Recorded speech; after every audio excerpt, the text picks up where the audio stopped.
Today's show is sponsored by the ABV Network Merchandise Shop. Check out our large assortment of logo merch and our lifestyle collection as well. Just head over to abvnetwork.com and click on shop. We are also sponsored by The Bar to Go. The Bar to Go offers a fully customizable carrying case that allows you to take your favorite distilled spirits or cocktail ingredients with you. Whether you're looking for yourself, a customized gift, or logo items for your business or event, The Bar to Go can help. Check them out at thebar2go.com. Use the number 2 when you type out The Bar to Go. Did you know Neely Family Distillery now ships its popular distilled spirits directly to you? To order, simply call 859-394-3258. Tell them the ABV Network sent you. And now, on to the show. Let's drink!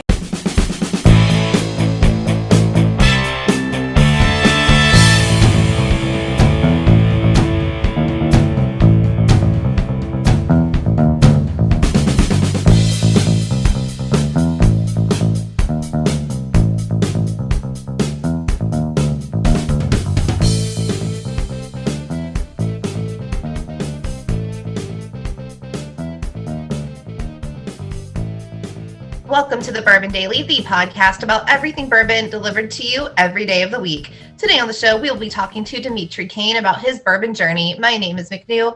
Please join me in welcoming my co-host, Steve Akeley, along with our special guests, Kathy Cool, Lenny Eckstein, and Demetrius Cain. Hey, gang, what's up? Hey. Hey. So yeah, we just did a solid 10 minutes of good small talk. So yeah, so I don't know if we, yeah. So we'll see if we saved anything good for the show, because Kathy did say there's something she wanted to talk about here. What is that? So you are in a sideshow. Yes. I'm giving you 3 choices of who you have to be in a sideshow. Okay. The bearded and why I don't understand, extra large lady, because the bearded lady is never slim. Okay. You can be the little person, or as they were known back in the day, the midgets, or you can be a Siamese twin. Oh my God. I know. I went for the good ones. Twins? Are the twins attached to each other? Well, it's Siamese twins. These are real Siamese twins. Okay. Yeah. So are both bearded? Yes, everyone is bearded in this scenario. Okay. This is I guess the little guy. I'll be the little guy. Am I proportionate? Am I? Because they had that one guy in the movie Freaks. He was small, but he was like perfectly proportionate. Yeah, he was. No, he was like you cool. have the head size you have now. Okay. But a tiny body. Yeah. Could the neck support the head? Might be a good look for me. I don't know. Do they have Tommy Bahama in my size? I'm sure you could find a tailor. Right, I'm in. I'll do that. Oh, baby Bahama. Yeah, baby Bahama. I'm in. All right. There you go. Well, McNew, what do you want to be?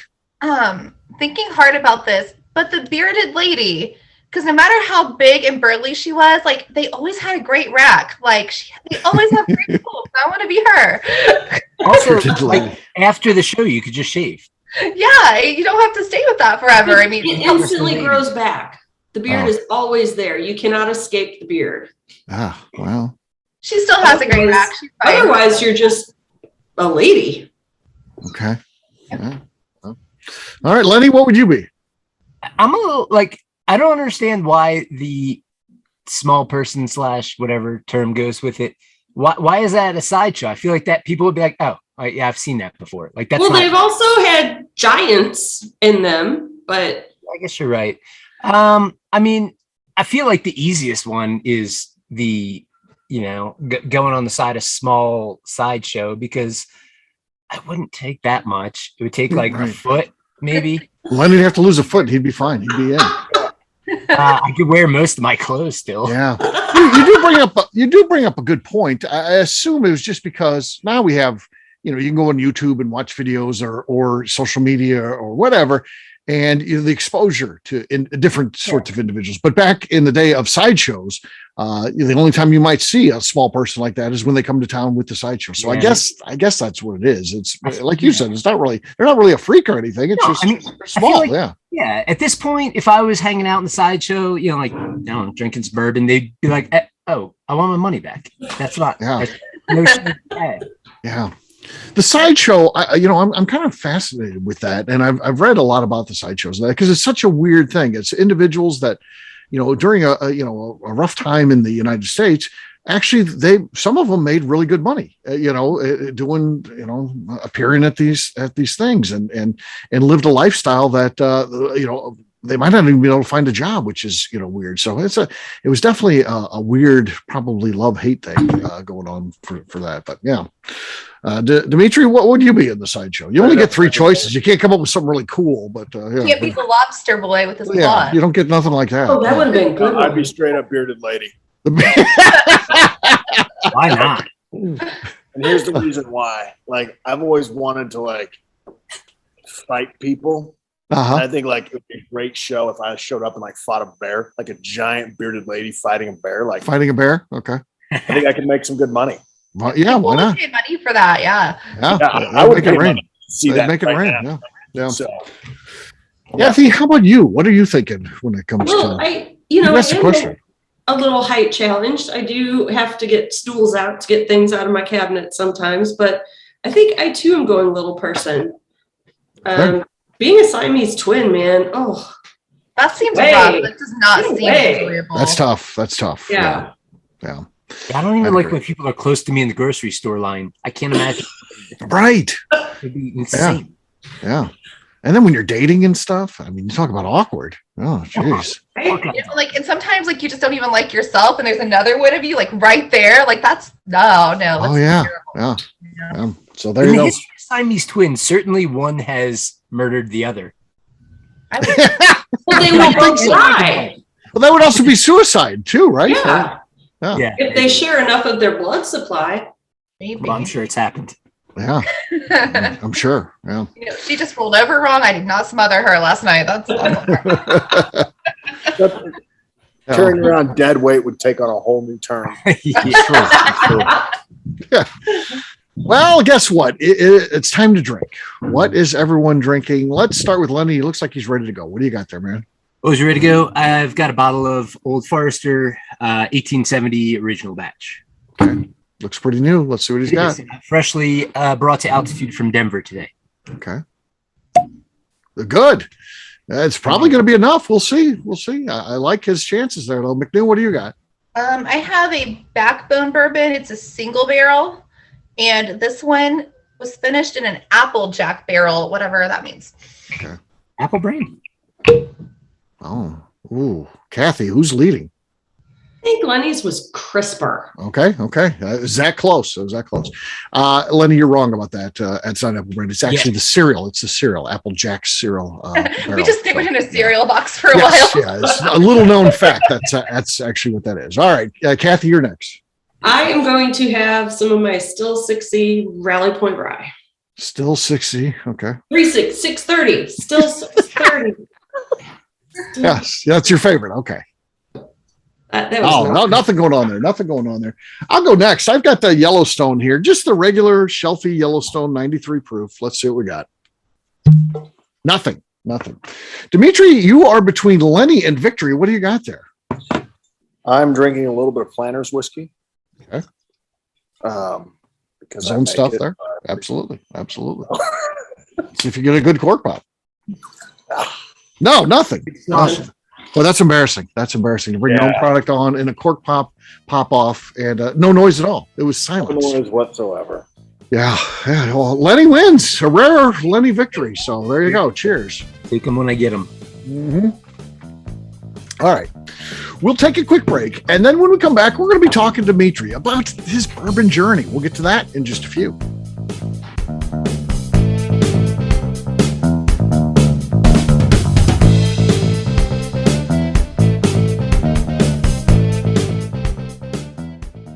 Hello, this is Steve Akeley of the ABV Network.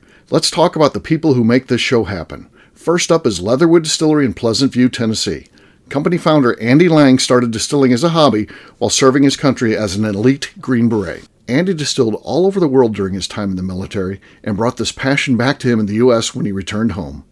A visit to Leatherwood combines Andy Lang's unique distilled spirits and a museum of artifacts from his time serving the U.S.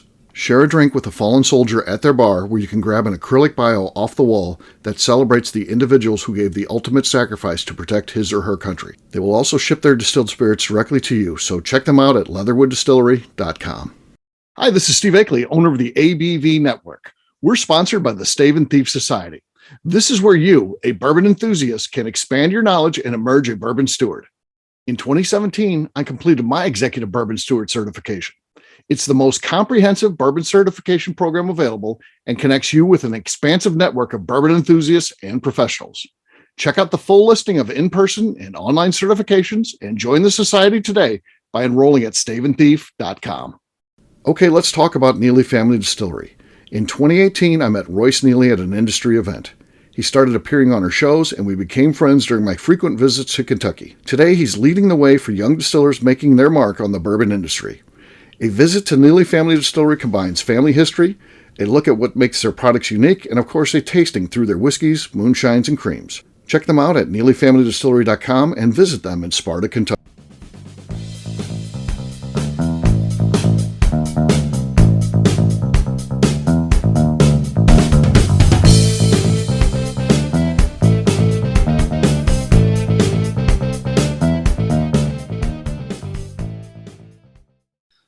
Hi, this is Rick Brenner, and you are listening to the Bourbon Daily. Shouldn't it be the legend? Maybe. Welcome back to the Bourbon Daily. Today we have Demetrius Cain and his bourbon journey. Yes, we do. So let's talk about your bourbon journey. When do you remember kind of liking bourbon? What was the first time that you started drinking that and you're like, I'm a whiskey person? Yeah, so it's been a few years, but it's not, I wouldn't say it's as early as a lot of people. So bourbon really wasn't my thing. I started out actually with Scotch. So I really drank Fortunate. Scotch. Yeah. So started out with Scotch and drank that for quite a few years.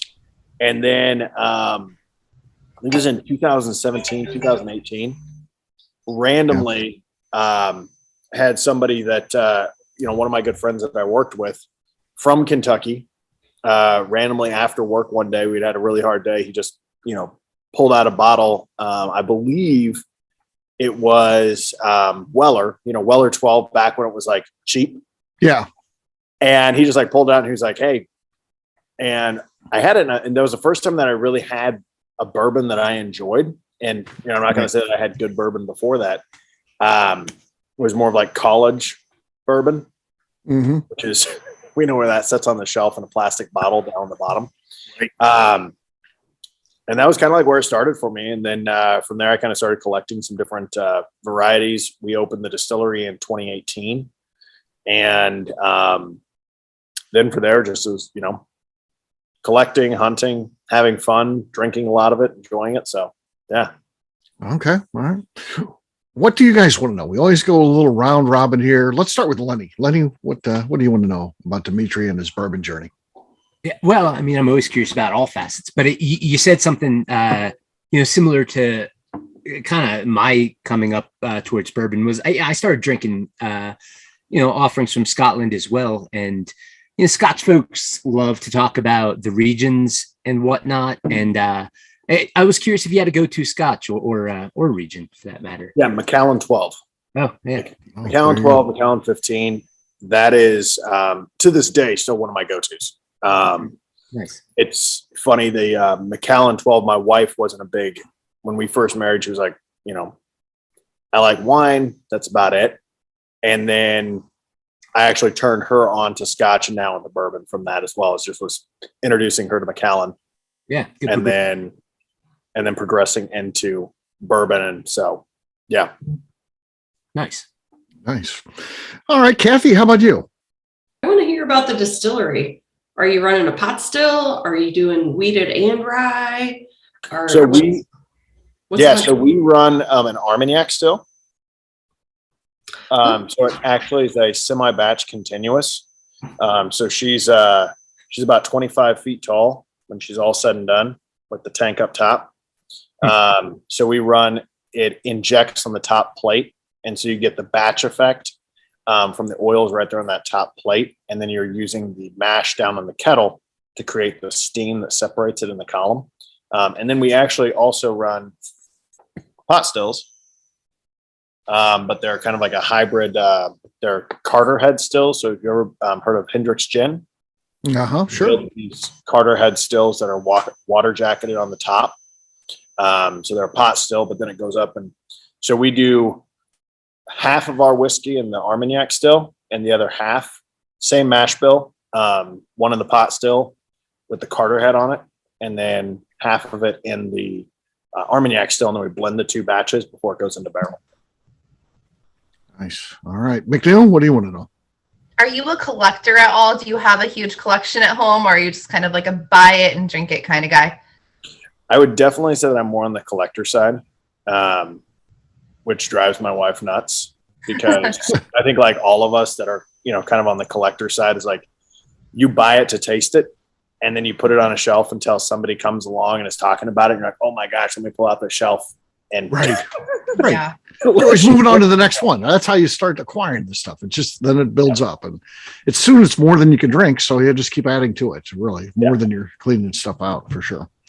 Is there, tell us a little bit about what would be your profile. Now, again, I kind of like a little bit of everything, and I'll change up on any given night. But if you had to ask me, a profile, I would say like a high rye bourbon, 115 proof. What would be kind of the profile in general terms that you would be looking for? Yeah. So, like there's two different profiles that I look for. I say, one is like my consumer profile. I really enjoy my wheated bourbons just because, everybody says that, and it's kind of like a generic. It's kind of like, I think it's anytime it's either somebody doesn't know anything about bourbon, so like, I just like wheated because I've heard that it's popular, or you have like the consumer. It's like somebody that's actually done it for a while, and they kind of like can taste the different levels of wheat. So I like a kind of a blend. So I'm a huge fan of rye and wheat for different reasons. So if it's kind of like a day drinking day, I'm going to go for a wheat because it has a little bit more of that sweetness to it. So if it's a hot day, middle of summer, I'm going to drink wheated bourbon all day long. But in the heart of winter, a high rye bourbon by a fireside is just like perfect. Yeah. So that's kind of how I break it up into two different seasons. And for me, it's anything 100 plus. I really enjoy those higher proof, but there is a point that you start getting into. I love Booker's bourbon, but every so often you get into that higher. Some of the batches are amazing and they have like really good continuity, and then other ones are just a little bit too hot for me. Right. Kind of that like I like that mid to high 50s if I'm going to have a barrel strength. Right. And if I'm going to have like kind of like a day drinker, it's like I like that bottle and bond 100 proof. Yeah. So I got a question for you as well. I think it's kind of interesting when in talking to someone and asking them these questions, who not only can have an appreciation or a history with bourbon, but also makes the stuff. And some of those kind of philosophies might spill over into the production. I kind of think that charred new oak is something of a underrated secret weapon in a sense, and they don't do it in like Scotland for the most part. And if I'm not mistaken, you also have a pretty deep tradition in rum as well, right? Yeah. Okay, so that's kind of like, yeah. But that also like not necessarily charred new oak traditionally. You have an Armagnac still behind you. Also, Armagnac or brandy production, not associated necessarily with charred new oak. What's your take on bourbon, whether it's enjoying it or making it? Do you kind of have any philosophy that deviates from the standard, like char number 3 or 4? Yeah, so we deviate a little bit. So I think char 3 is used very heavily. Yeah. And I think, we char based upon temperature. So we don't go for like a standard 1, 2, 3, 4, 5. I would say our char falls between 3 and 4. So it's like a 3.6. If you were to like put it on a scale of 1 to 5. And that's just due to we're trying to get a little bit deeper penetration into the wood. And then we also toast heavily. So we do a char and then toast to get like a deeper penetration of that flavor into the wood. Yeah, I think toasting is also a secret weapon that I think more folks should get wise to. Yeah. Yeah. What else you guys want to know? Have you ever bought something mainstream, like one of the bigger brands, and been like, nah, I can do this better? Do you think that as a distiller? Hopefully you do. Yeah. I would say that you have to, right? Yes and no. Because I think that a lot of the mainstream brands, I think a lot of times craft distillers get into craft distilling because they want to proclaim that they're better than all the big guys. But it's like the big guys are really, really good at creating a good product all the time. Mm-hmm. And I think that as a smaller producer, it's how do you rise to that same occasion of making a really good product all the time, but then also have the nimbleness which the big guys don't have. And that's like kind of where I kind of see is like, I look at a lot of these mainstream and some of them it's not my profile, but I can still respect that. I'm like, you're putting out 100,000 barrels a year, 200,000 barrels a year. And it's the same every time. And every time I pick up a bottle of, Larceny, it's a really good drinking bourbon. It's not completely my profile, but it's super good. And I know that I can take it anywhere and people enjoy it. And sometimes you don't get that same continuity with all the craft brands where it's like you can pick up one barrel this year and then in 2 more years, 2 years down the road, you're like, what, that was a good barrel. And you pick up another and it's very different than you remember. Yeah. And so I think that, like as a distiller, it's like my goal is always to have like a really, really good continuity between barrels so that the flavor is always the same.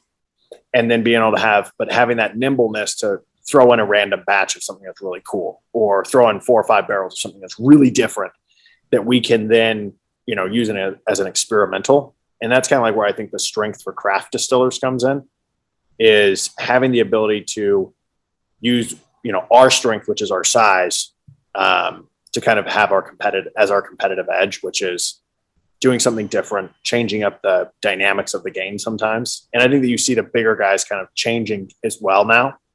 Back in the day, they never would have done all the different finishes or the staves or different stuff like that. And it's because of the smaller craft distilleries that they've had to become a little bit more nimble. And I like seeing that in the industry. Yeah. Last question I got, and this will be for you and Lenny both, as distillery owners and also as Scotch fans. I've got a question for you guys, and I want to frame this out a little bit. I mean, if Jim Beam suddenly got so popular this year that they doubled in size, so as big as they are, if they doubled in size this year, guess what would happen next year? Okay, we need to get 10% growth on that or whatever. It wouldn't be like, wow, this is unbelievable. There's the money's never enough. It's never, ever, ever enough. Is it enough with Scotch? Why do we not see the innovation, maybe the bastardization of their products when there's not a Macallan peach? Again, not that the hardcore Scotch drinker wants that, but why is there not this, hey, we got to sell as much whiskey as we can. Let's try to reach a new audience and stuff like that. Are they just purists? Do they, because I do feel like or just the creative, let's, this is going to be in a brand new chart oak, like they do in the US. This is going to be a special release of that. You just don't see that stuff in Scotch or even Irish whiskey. And why is that, do we think? I mean, I've got a few opinions on that, and I'm curious. I'm not saying that I like flavored whiskey or it's a good idea, but it's just like, man, it's just another way to make money. And it seems like the American companies are willing to make money any way they can. And again, they'll if they came out with grape Kool-Aid flavor was a popular thing, you'd see grape Kool-Aid flavored Jim Beam the next year. That would be like, all right, we're releasing that. It's a hot new item.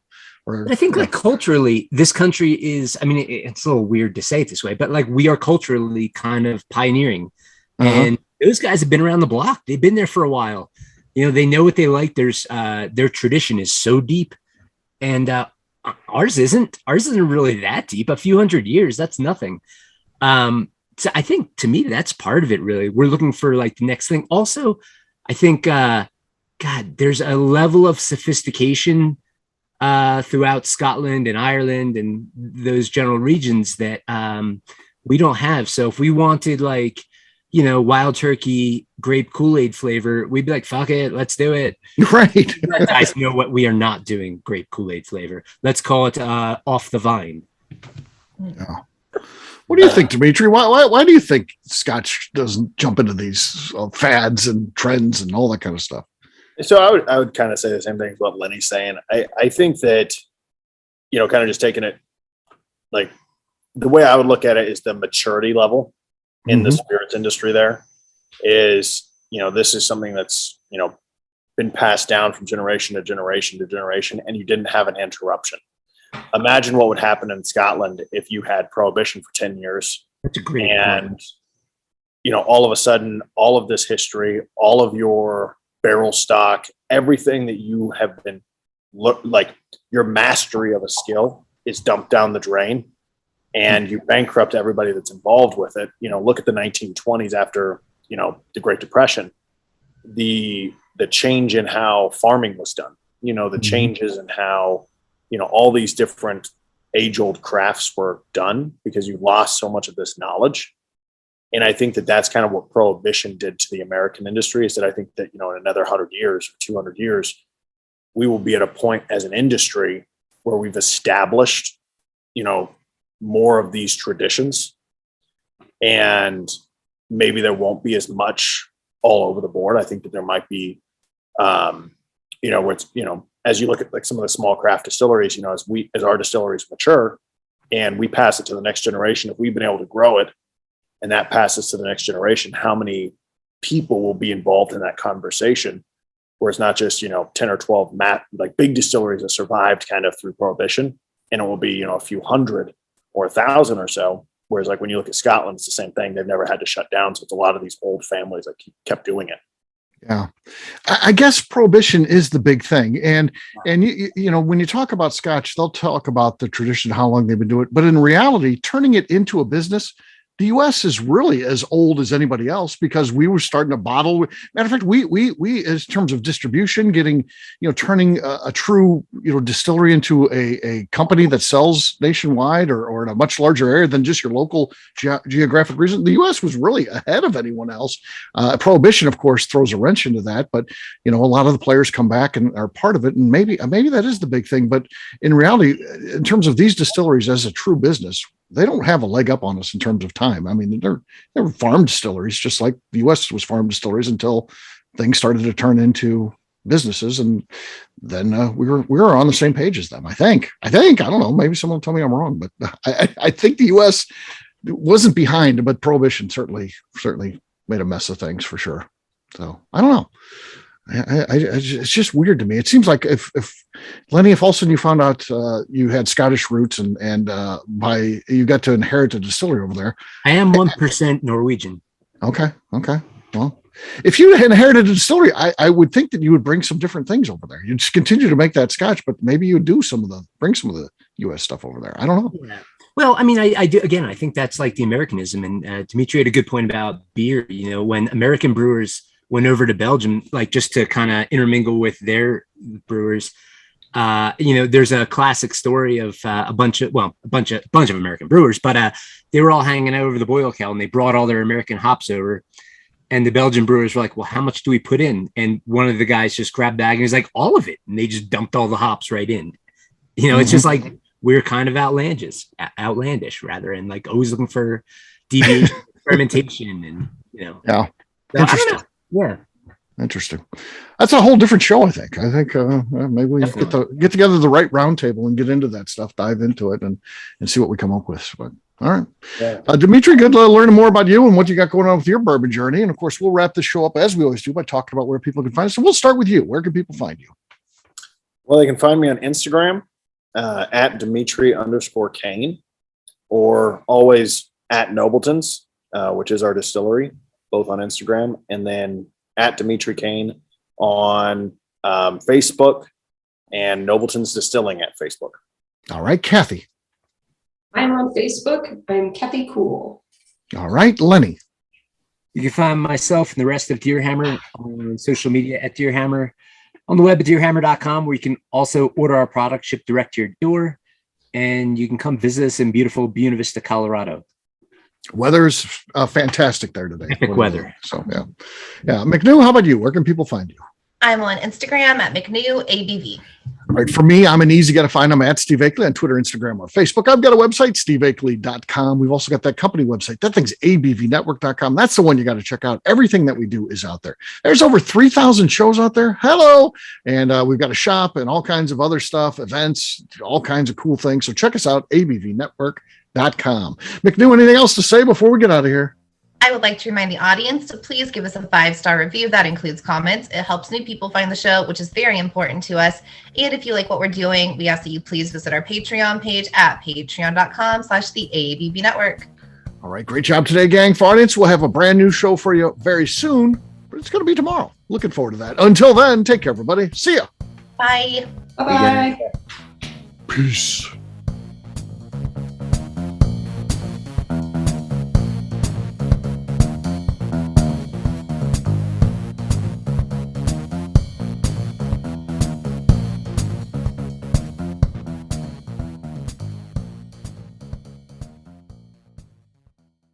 Before we finish the show, let's talk about some great companies that support the ABV network. First up is Moonshine Still Pro. Moonshine Still Pro has a full line of products to help the home distiller.